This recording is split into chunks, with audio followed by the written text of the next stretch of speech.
There is a man named Minh who asked me to tell this story for him, because he says every time he tells it himself, it comes back. That same night, standing outside his bedroom window, looking in. He stays awake the entire night after every time he tells it. Lights on, phone in hand, eyes on the window, ready to call someone, even though he doesn't know who to call. Because there are things that no one can help you escape from. This is Minh's story, from the night in July 1989, when he did something his mother had forbidden since he was a child. He went outside after dark, alone. And what he met on that dark road has not forgotten him yet. Minh grew up in Quang Nam province, small town, narrow streets, houses pressed close together. The kind of place where everyone knows each other's names and knows things they probably shouldn't. July in that town was different from everywhere else. From the very first day of the month, the air changed. Not the weather, not the temperature, something else, heavier. Like the air was carrying something extra that ordinary eyes couldn't see. The older people in town knew this. They prepared from the end of June, buying paper offerings, buying incense, buying food for the altars, and reminding their children over and over, don't go outside after dark. Don't answer if you hear your name called. Don't step on the offerings on the street. Minh's mother reminded him every year. Every year he nodded. Every year he thought she worried too much. Until 1989, the year he turned 19. The year his grandmother had just died. The year he decided he was old enough to stop believing in those things. The 14th night of the 7th lunar month, the peak night. The night when, according to Vietnamese belief, the gate opens widest. When the hungry ghosts are allowed to travel furthest, do the most, take the most. Minh waited for his mother to fall asleep, waited for the steady sound of her breathing from the next room. Then he opened the back door and stepped outside. The street was completely empty. That alone was strange. In this town at 10 p.m. there were always motorbikes, food stalls, noise, children still running outside. But tonight, nothing. Not a single person. Not a single sound. Even the dogs were silent. And the dogs in this town barked all day and all night. Minh stood on the doorstep, looking out at the dark road. And for the first time, he felt he might have been wrong. But he stepped forward anyway, because 19-year-old boys don't turn back because of feelings. Minh had walked half a block when he smelled it. Sweet, but not pleasantly sweet.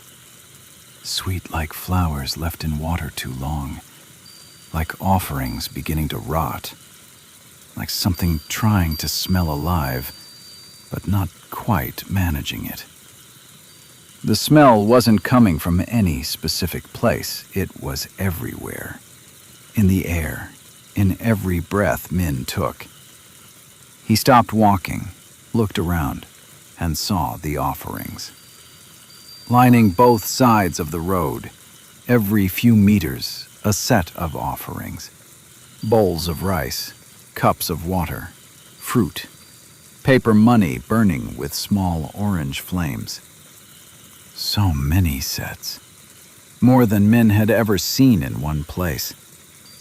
As if everyone in town had placed their offerings out tonight, and then gone inside and locked their doors, leaving only Minh standing alone in the middle of the road, in the darkness, surrounded by offerings. that were not meant for him. Minh saw them when he approached the third set of offerings. At first he thought they were people sitting in prayer. Some families kept vigil beside their offerings through the night, but then he looked more carefully, and he realized not one of them was looking at the offerings. They were crouching, backs perfectly straight in a way human backs don't go straight, faces turned in every direction. Some looking up at the sky, some looking down at the ground, some looking directly at the tightly shut houses on both sides of the road. Like they were counting windows, like they were deciding which ones would be easiest to enter. Minh stood still, counting. 11 figures, crouching along the road in both directions. And then he noticed the first wrong thing. Not one of them had a shadow. The streetlight above him was bright. His own shadow stretched long and clear behind him.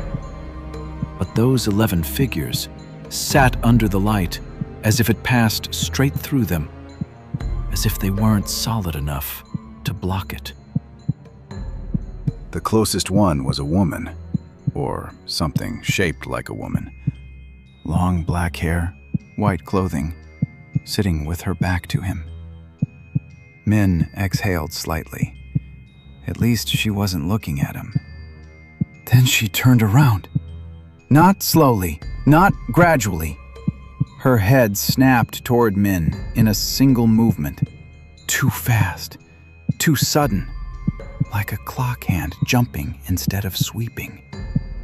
Her face was a human face, hair hanging down over one side, mouth slightly open.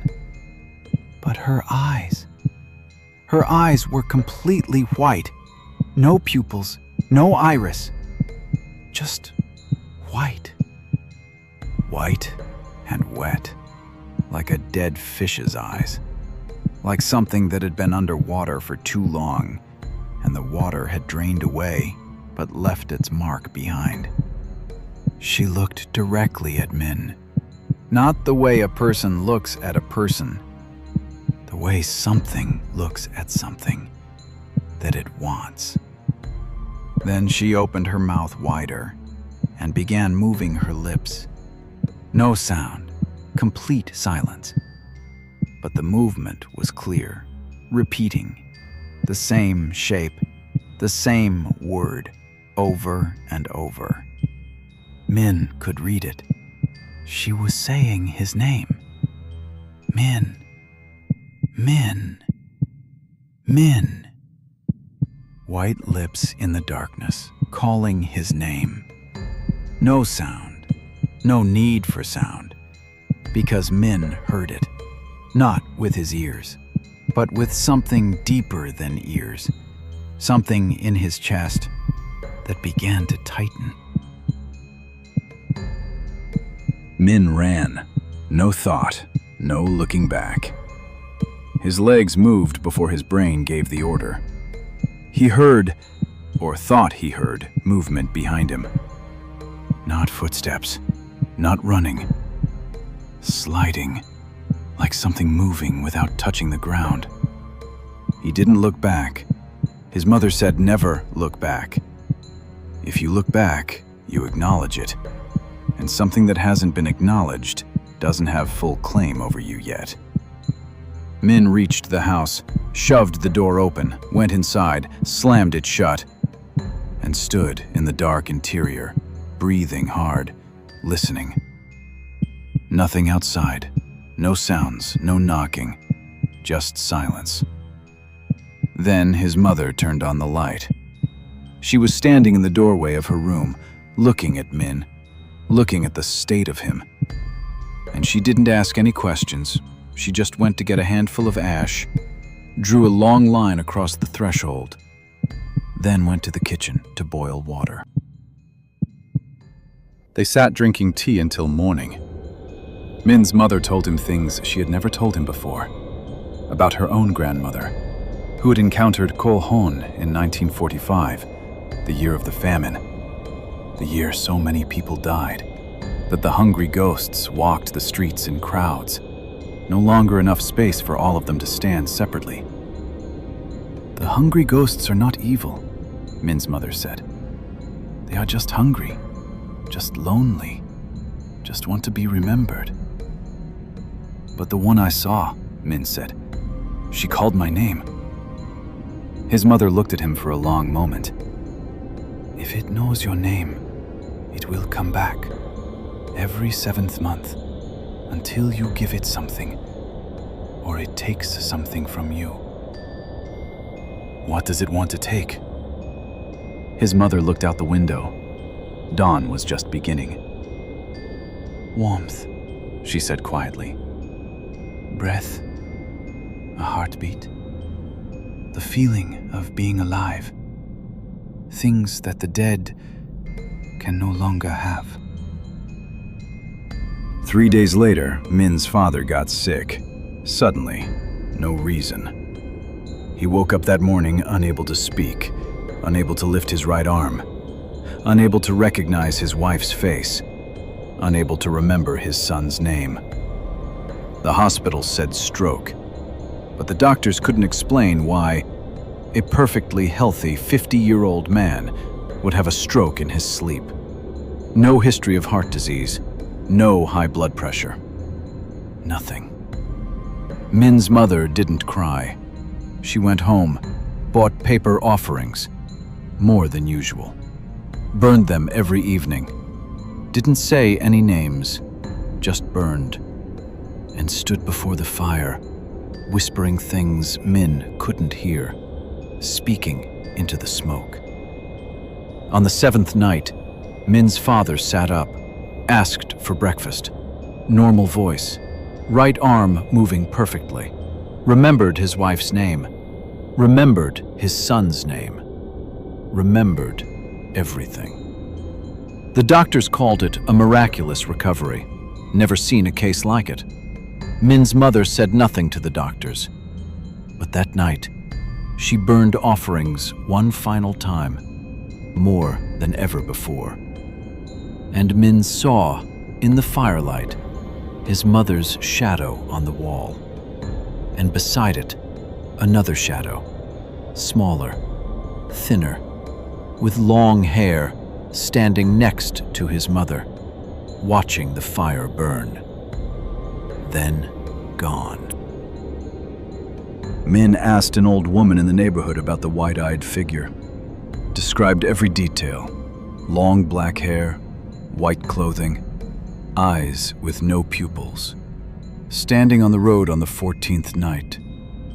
The old woman was quiet for a moment, then nodded. "I know her." Her name was Win Ti Hua, born 1948, died 1968, 20 years old. Killed on a March evening when a bomb fell on the road she was walking. Nothing left to bury. No surviving family to burn offerings for her. No one to remember her name after the war. Because the dead in wartime are too many to remember all their names. She has come back every 7th month since then, the old woman said. Standing on the roads, calling the names of people she meets. Not because she wants to hurt them, because she wants someone to remember she existed. The old woman looked at Min. Burn offerings for her. Say her name out loud. Tell her you remember. Do it every 7th month. What if I don't? Min asked. The old woman didn't answer immediately. She looked out the window. Then she will keep finding you, every year, until you give her what she wants, or until she takes what she needs. Min has done what the old woman told him. Every 7th month for 35 years, burns offerings, says the name Nguyen Ti Hua out loud, speaks the words the old woman taught him, Nguyen Thi Hua, I remember you. I have not forgotten. And he has never seen her again. But every 7th month, on the 14th night, Minh doesn't sleep. He sits in his room, lights on, looking at the window. Because he knows if he forgets even 1 year, just one, she will come back. Standing outside the window, white eyes, lips moving, calling his name. And this time, he isn't sure. Running would still be enough. Minh asked me to tell this story because he said telling it himself is the same as calling her to him. But he wants people to know, wants people to understand that the 7th month is not a joke. That people who died in war, in accidents, in violence, they don't disappear. They just wait, patient, year after year, 7th month after 7th month, standing on dark roads, calling the names of people passing by, waiting for someone to stop, to turn around and answer. The 7th month is coming. If you are in Vietnam when it happens, you will see offerings on every street corner, smoke rising from every doorway, streets emptier than usual after dark. And if you hear your name called, and you cannot see who is calling, keep walking. Don't stop. Don't turn around. Because the Kohon don't need much. They just need you to acknowledge that you heard them. If you made it to the end, you are braver than most. Subscribe for more forgotten accounts from Vietnam's darkest traditions. The next story is about something that comes in through windows and leaves before morning. But not alone. Sleep well, if you can.